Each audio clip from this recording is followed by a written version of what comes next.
Hello అండి, నమస్తే. Welcome to SML kitchen. నేను మీ లలిత. ఈరోజు వీడియోలో పెళ్లి భోజనంలో వేసే చేపల వేపుని ఎలా ప్రిపేర్ చేసుకోవాలో చూపిస్తున్నాను. ఫిష్ ఫ్రైని ఎప్పుడు చేసే విధంగా కాకుండా ఈ స్టైల్లో చేసుకుంటే చాలా క్రిస్పీగా వస్తాయి. నీచు వాసన అయితే అస్సలు రాదు. చేపల వేపుడు చాలా టేస్టీగా ఉండడం వల్ల లెక్క లేకుండా ఎన్ని ముక్కలైనా తెలియకుండానే తినేస్తారు. ఫిష్ ఫ్రైని ఇష్టపడే వాళ్ళు తప్పకుండా ఇలా ఒకసారి ట్రై చేయండి. ఇంకా లేట్ చేయకుండా ఎలా చేసేయాలో చూసేద్దాం. నేను ఈ చేపల వేపుడు కోసం 600 గ్రామ్స్ వరకు చేపలు తీసుకున్నాను. ఈ చేప ముక్కల్ని శుభ్రంగా వాష్ చేసుకుని దీనిలో 1 టీ స్పూన్ కల్లుప్పు, అలాగే ఒక పూర్తి నిమ్మకాయని రసం తీసుకుని యాడ్ చేసుకోండి. చేప ముక్కల్ని బాగా మిక్స్ చేసుకుని మనం వేసుకున్న ఉప్పు కరిగే వరకు దీనిపైన మూత పెట్టుకుని 15 నిమిషాల పాటు పక్కన పెట్టుకోవాలి. ఫ్రైలోకి మసాలా ప్రిపేర్ చేసుకోవడం కోసం ఒక చిన్న మిక్సీ జార్ తీసుకుని 1 టేబుల్ స్పూన్ ధనియాలు, 1/2 టేబుల్ స్పూన్ జీలకర్ర, 1 టేబుల్ స్పూన్ గసగసాలు, అలాగే ఒక దాల్చిన చెక్క, 2 లవంగాలు, 2 యాలక్కాయలను కూడా వేసుకుని కొంచెం వాటర్ని కూడా యాడ్ చేసుకుని వీటిని మెత్తగా పేస్ట్లా చేసుకోవాలి. దీనిలో 1 టీ స్పూన్ అల్లం వెల్లుల్లి పేస్ట్ని కూడా వేసుకుని మరొకసారి బాగా గ్రైండ్ చేసుకుని దీనిని పక్కన పెట్టుకోండి. చేప ముక్కల్ని ఫ్రై చేసుకోవడానికి స్టవ్ పైన ఒక మందపాటి కడాయి పెట్టుకుని 250 ml వరకు ఆయిల్ వేసుకోవాలి. దీనిలో చిటికెడు పసుపుని కూడా యాడ్ చేసుకుని ఆయిల్ బాగా వేడవనివ్వండి. ఆయిల్ హీట్ అయ్యాక మనం కలిపి పెట్టుకున్న చేప ముక్కల్ని వేసుకోవాలి. ప్యాన్కి మరీ ఎక్కువగా కాకుండా 2 లేదా 3 వేసుకోండి.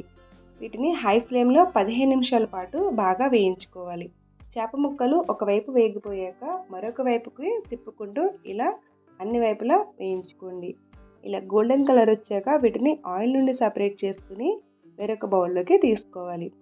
ఇదే విధంగా మిగిలిన చేప ముక్కలను కూడా బాగా ఫ్రై చేసుకోండి. ఇలా ఫ్రై చేసుకున్న వాటిని పక్కన తీసుకుని పెట్టుకోవాలి. ఇప్పుడు ఇదే స్టవ్ పైన మరొక ప్యాన్ పెట్టుకుని మనం ఫ్రై చేసుకున్న ఆయిల్లో సగానికి పైగా వేసుకోవాలి. దీనిలో మనం గ్రైండ్ చేసి పక్కన పెట్టుకున్న మసాలా పేస్ట్ని వేసుకోండి. మసాలా మొత్తం వేసుకున్నాక దీనిని పచ్చివాసన లేకుండా బాగా వేయించుకోవాలి. దీనిలోనే పొడవుగా కట్ చేసుకున్న 3 పచ్చిమిర్చి, 1/2 టీ స్పూన్ పసుపు కూడా వేసుకుని వీటిని లైట్గా వేయించుకోండి. మసాలాను బాగా వేయించుకున్నాక దీనిలో 1/2 టీ స్పూన్ సాల్ట్ని వేసుకోవాలి. మనం ఆల్రెడీ ఉప్పు వేసాం కాబట్టి చూసుకుని వేసుకోండి.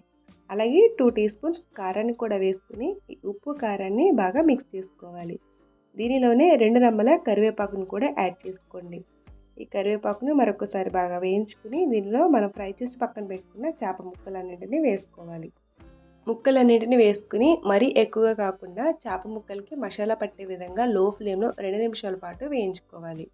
ఇలా వేగాక దీనిలో లైట్గా సన్నగా తరిగిన కొంచెం కొత్తిమీరని కూడా యాడ్ చేసుకోండి.